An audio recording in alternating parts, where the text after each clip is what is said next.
Hello everyone, welcome back to my new blog. অনেক দিন পর আজকে তোমাদের সাথে একটা লং ভিডিও শেয়ার করছি।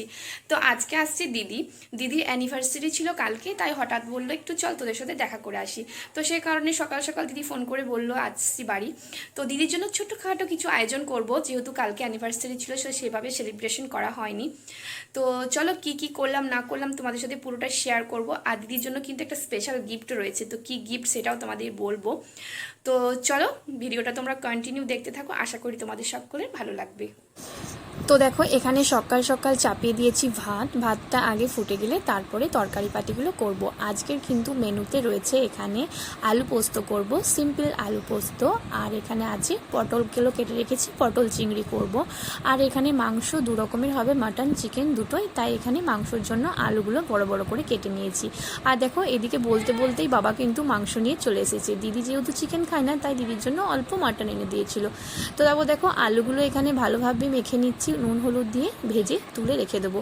আর এখানে চিংড়িগুলো আমি এক সাইডে ভেজে নিচ্ছিলাম, আর এদিকে গরম কড়াইয়ের তেলে আলুগুলোকে ভালো করে ভেজে রেখে দিচ্ছিলাম। আমার কিন্তু চিকেন হোক বা মাটন, আলু কিন্তু আমার চাই। মাংসতে আলু না দিলে আমার একদমই ভালো লাগে না। তারপর দেখো এখানে পটলটা ভালো করে কষে নিচ্ছিলাম। পটলটা কিন্তু না কষলে একদমই টেস্ট লাগে না, তাই ভালোভাবে তেলে পটলটাকে ভেজে নিচ্ছিলাম। আর জানো তো আমার রান্নাঘরে না একটা ছোট্ট পাড়া মানি প্ল্যান্ট গাছ লাগিয়েছিলাম। দেখো মানি প্ল্যান্ট গাছটা দেখতে দেখতে কতটা বড় হয়ে গেছে, আমার জানলার দিকে চলে এসেছি। রান্না করতে করতে দেখছিলাম, বেশ ভালো লাগছে। দেখো তারপরে কথা বলতে বলতে আমার এখানে পটল চিংড়িটা কিন্তু হয়ে গেল। তারপর বাইরে বেরিয়ে এলাম, দেখলাম গাছে একটা ফুল রয়ে গেছে, মা তুলতে হয়তো ভুলে গেছে। তারপরে ওই ফুলটাকে তুলে নিলাম, দেখতে বেশ সুন্দর লাগছিল। মানে এই জবা ফুলটা বেশ অনেকটাই বড়, পঞ্চমুখী জবা। তারপরে এই ফুলটাকে তুলে নিয়ে ভাবলাম মাকে ঠাকুর ঘরে দিয়ে চলে আসি। মা বাকি ফুলগুলো তুলেছে, একটি রয়ে গিয়েছিল, তাই এটাকে ঠাকুর ঘরে ঝুড়িতে তাড়াতাড়ি দিয়ে চলে এলাম। তারপরে এদিকে দেখো আমি পোস্তটাও চাপিয়ে দিয়েছিলাম, পোস্তটাও কিন্তু আমার এখানে কমপ্লিট হয়ে গেল।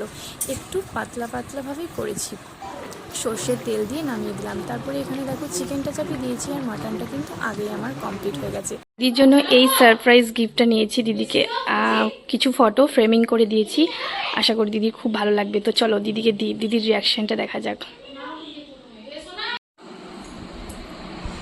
দিদি, হ্যাঁ বল।